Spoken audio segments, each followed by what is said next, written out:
샬롬, 말씀 읽어주는 김기웅 목사입니다. 오늘도 기대하는 마음과 사모하는 마음을 가지고 하나님의 말씀 함께 읽겠습니다. 마태복음 23장 13절부터 28절까지의 말씀입니다. 나는 이제 너희라면 지긋지긋하다. 너희 종교학자들아, 바리새인들아, 사기꾼들아, 너희는 도무지 구제불능이구나.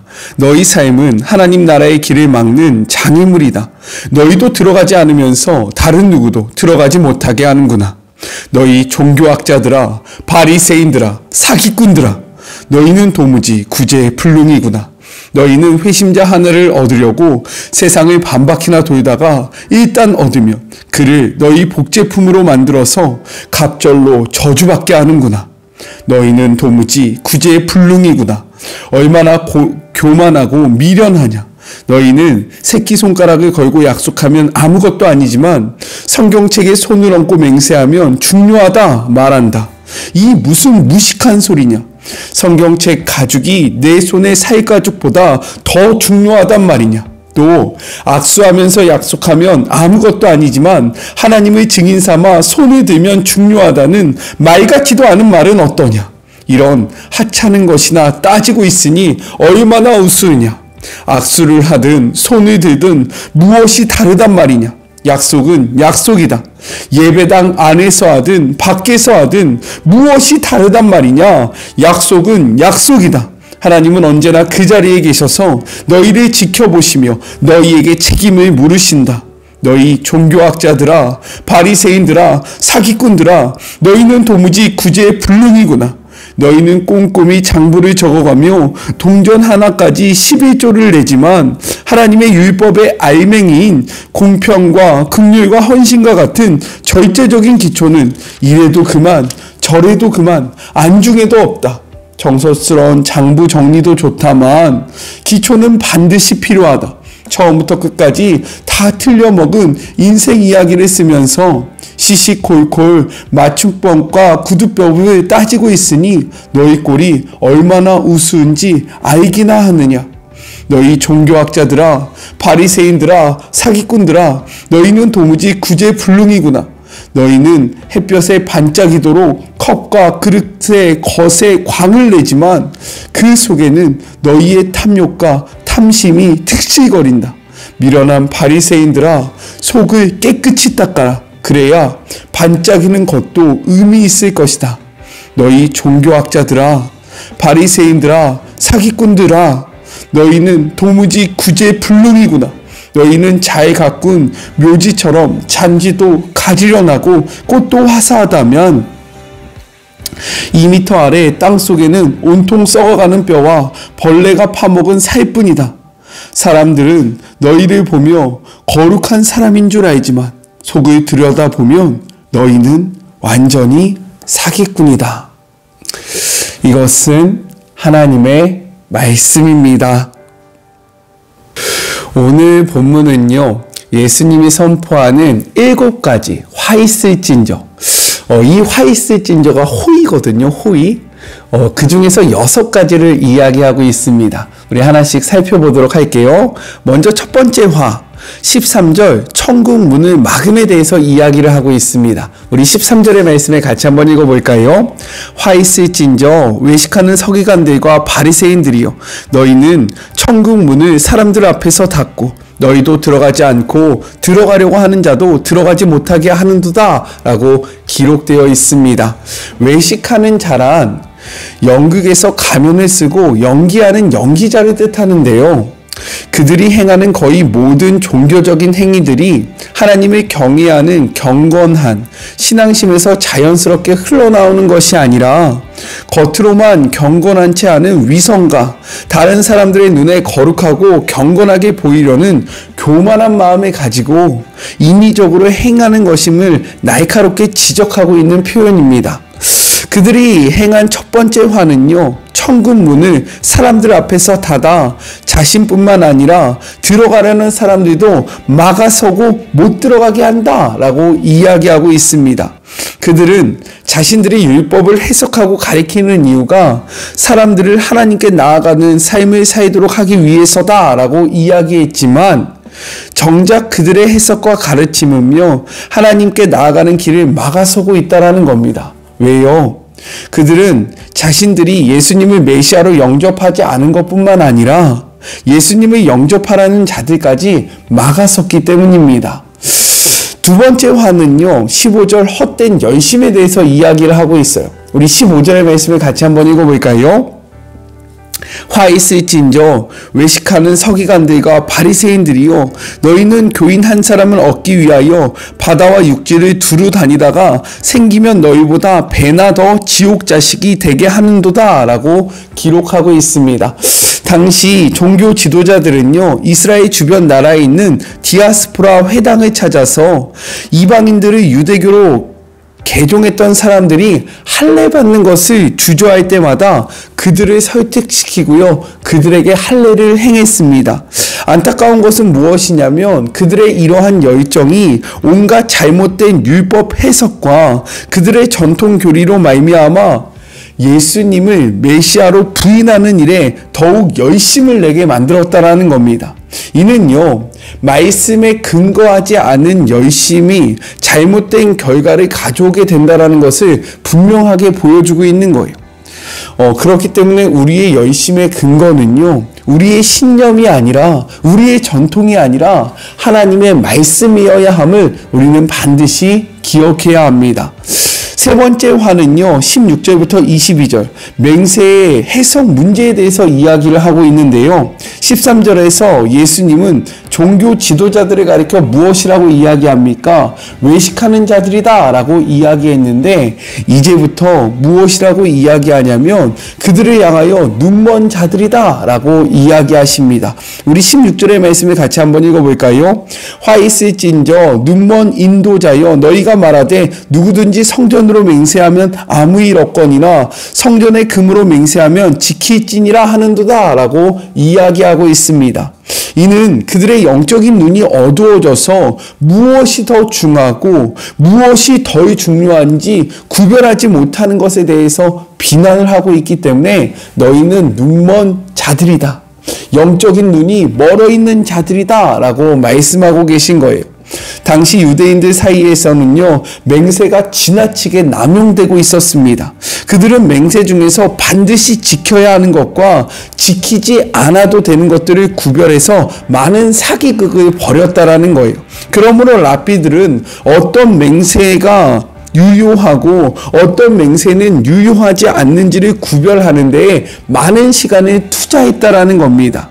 그들은 고르반이라는 제도, 고르반 혹시 기억나십니까?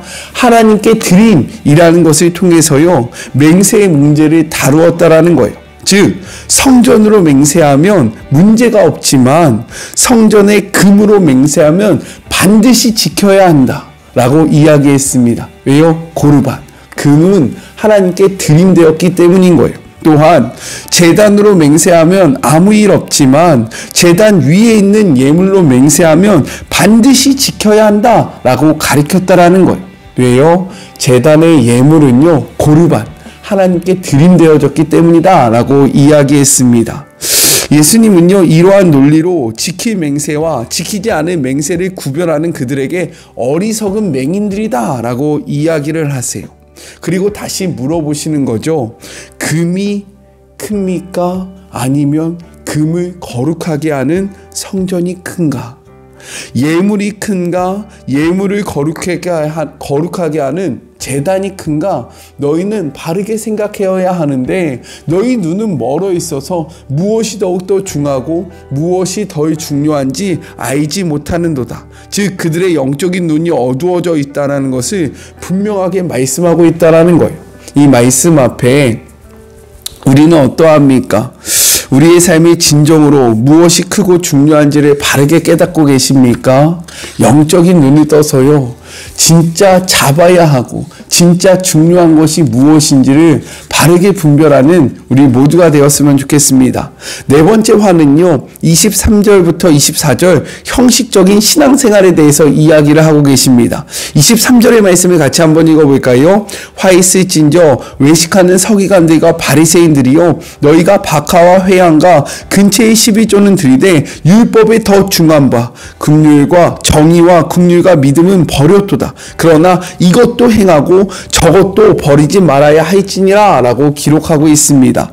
유대인들은 12조에 관해서 매우 중요하게 생각을 했어요. 그렇기에 종교 지도자들은요, 주의 백성들이 12조를 해야 하는 범위에 대해서 논란이 있었다는 겁니다. 논쟁을 벌였습니다. 율법은 토지 소산과 곡식과 포도주의 기름 등에 대해서 12조를 규정하고 있는데, 종교 지도자들은요, 이러한 기본적인 것뿐만 아니라 박하와 회향과 근체, 이것이 무엇이었냐면 아주 작은 식물의 향료까지도 10분의 1을 엄격하게 떼어 하나님 앞에 드려야 해야 한다. 즉 삶의 작은 부분도 하나님 앞에 분별해야 한다, 구별해야 한다 라고 이야기를 했다라는 거예요. 이러한 열심은요, 나쁜 것이 아닙니다. 하나님 앞에 이렇게 구별되는 것은요, 매우 중요한 삶의 모습이고요, 아름다운 모습이었다라는 거예요. 그런데 문제는 무엇이냐? 이렇게 사소한 것에까지 열심을 내던 종교 지도자들이 정작 중요한 것을 간과하는 그들의 영적 무지에 있었다라는 거예요. 본래 11조는요, 레위 지파 사람들이 약속의 땅에서 기업을 얻는 대신 다른 지파로부터 받아야 하는 그러한 생활이었습니다. 필요였다라는 거예요. 나아가 레위 사람들과 객이되어 사는 이방인들과 가난한 사람들을 돕는 일에 사용하는 것이 11조의 근본 목적이었다라는 겁니다. 그렇게 11조의 정신은요, 이 모든 물질이 하나님의 것이라는 사실을 인정하는 믿음, 그리고 동시에 하나님의 형상을 닮은 어려운 이웃을 향한 정의와 긍휼의 마음이 중요했다라는 거예요. 하지만 그들은 정작 중요한 이러한 근본적인 것에는 관심이 없었고요, 지나친 형식에 치우친 모습에 사로잡혀 있었다라는 겁니다. 요즘 한국 교회에도요, 11조 논쟁이 많이 되고 있습니다. 그렇지 않아요? 12조는 해야 한다, 없어져야 한다, 아니면 지켜야 한다, 지키지 않아야 한다, 이러한 이야기들이 벌어진다라는 겁니다. 저는요, 11조는 믿음의 행위로서 반드시 해야 하는 것이다 라고 생각합니다. 문제는 교회가 당시 종교 지도자들처럼요, 12조의 정신은 잃어버린 채 자신들의 배를 채우는 것에 정말로 집중하고 있고요, 12조를 남용하고 있기 때문에 이러한 문제가 발생되었다라고 생각되어져요. 12조의 정신에 따라 12조가 바르게 사용되어지면요, 지금 또 12조의 논란을 벌일 사람은 아무도 없다라고 생각되어집니다. 하지만 한국교회가 이 12조를 통해서 자신의 교회를 키우고요, 자신의 교회의 배를 채우는 데 급급하기 때문에 이러한 문제가 발생된다라는 거예요. 예수님도요, 무엇이라고 말씀하십니까? 그것을 버려라 라고 말씀하시지 않았어요. 이것도 행하고 저것도 버리지 말아야 한다. 즉 너희들의 이 12조의 근본적인 기본 개념도, 정말로 12조가 이야기하는 정신도 잡아야 하지만 그것을 담는 형식도 저버려서는 안 된다라고 말씀하고 계신다라는 거예요. 이렇듯 율법에 담긴 정신과 율법을 담는 형식을 함께 지켜가는 우리 모두가 되기를 주님의 이름으로 축복합니다. 아셨죠? 자꾸 발음이 꼬이네요. 네, 원래도 꼬였나요? 다섯 번째 화는요, 25절부터 26절 안을 깨끗이 하는 것에 대해서 이야기를 하고 계십니다. 당시 종교 지도자들은요, 예수님이 세리와 죄인들과 부정한 사람들과 함께 음식을 드시는 것을 비난했습니다. 또한 예수님이 제자들이 식사를 할 때 손을 씻지 않는다고, 즉 자신들의 그 전통을 지키지 않는다면서 비난을 했다라는 거예요. 왜 그랬냐면 그들은 왼쪽으로 드러나는 정결을 매우 중요하고 그러고 매우 핵심적으로 가르쳤기 때문입니다. 그러나 예수님은요, 그들의 눈이 멀었다라고 말씀하고 계신다라는 거예요. 26절 같이 한번 읽어볼까요? 눈먼 바리새인이여, 너는 먼저 안을 깨끗이 하라. 그리하면 겉도 깨끗하리라 라고 말씀하고 있습니다. 외연적인 면모와 내면적인 면모 두 가지 중에서 어느 것이 더욱더 중요한지를 구별하지 못하고 있기 때문에 그들은 눈이 먼 맹인들과 같다라고 이야기하고 계신 거예요.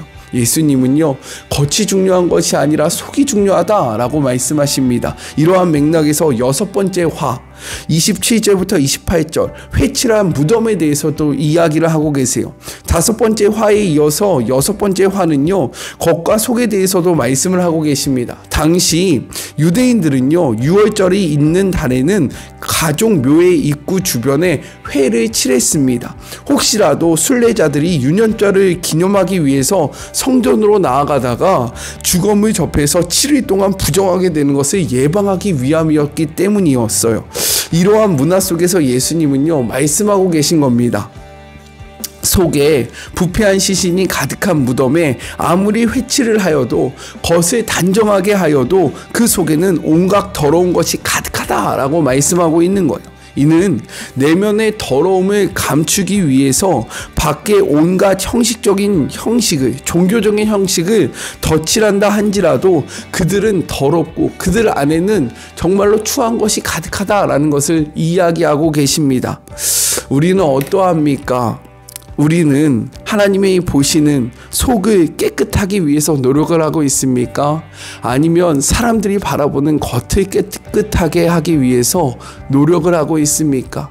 이 말씀 앞에 우리의 것이 아니라 우리의 속을 정결하게 함으로 참된 경건을 소유하는, 정말로 경건의 능력을 소유하는, 경건의 모양이 아니라 경건의 능력을 소유하는 우리 사랑하는 마리모 가족들이 되기를 주님의 이름으로 축복합니다.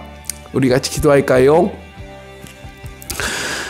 하나님, 주의 종이 말씀을 버벅거리는데요, 깨닫게 하시는 것은 제가 아니라 주님이시기 때문에 주님께서 이 말씀의 의미를 분명하게 깨닫게 하시고 분명하게 다가오게 하실 것을 믿습니다. 하나님, 화 있을진저, 예수님은 종교 지도자들의 그 7가지 모습 중에서 특별히 오늘은 6가지 모습의 화 있을진저를 이야기하고 계십니다. 이 6가지 모습 중에 우리에게 속한 모습은 없습니까? 우리가 고쳐야 하는 모습, 우리가 바꿔야 하는 모습이 있다면 이 말씀 앞에 우리의 삶을 돌아보게 하시고, 예수님께서 경계하시고 예수님께서 정말로 참되게 소유해야 하는 그 정신이 무엇인지를 바르게 깨달아 아는 우리 모두가 되기를 원합니다. 외식하는 자들, 눈먼 자들이 되지 않기를 원합니다. 하나님, 우리가 하나님의 말씀을 바르게 소유함으로 헛된 욕심에서, 헛된 열심에서 벗어나 말씀을 근거로 하는 삶을 살아가게 하시고, 사람들의 보이기에 좋은 삶을 살아가려고 노력하는 것이 아니라 하나님 보시기에 아름다운 내면을 소유하는, 경건의 모양뿐만 아니라 경건의 능력을 소유하는 주의 모든 자녀들 될 수 있도록 축복하여 주시옵소서. 함께 하실 주님을 기대하며 거룩하신 예수님의 이름으로 간절히 기도드립니다. 아멘. 오늘 왜 이렇게 버벅거린 것 같죠? 하지만 깨닫게 하시는 성령님이 이 말씀의 의미를 우리 가운데 분명하게 하실 것을 믿습니다. 저는요, 더 맑고 분명한 정신으로 내일 만나도록 할게요. 사랑하고 주님의 이름으로 축복하면서 오늘 하루도 힘내세요. 우리 내일 만나요. 안녕. 오늘도 수고하셨습니다.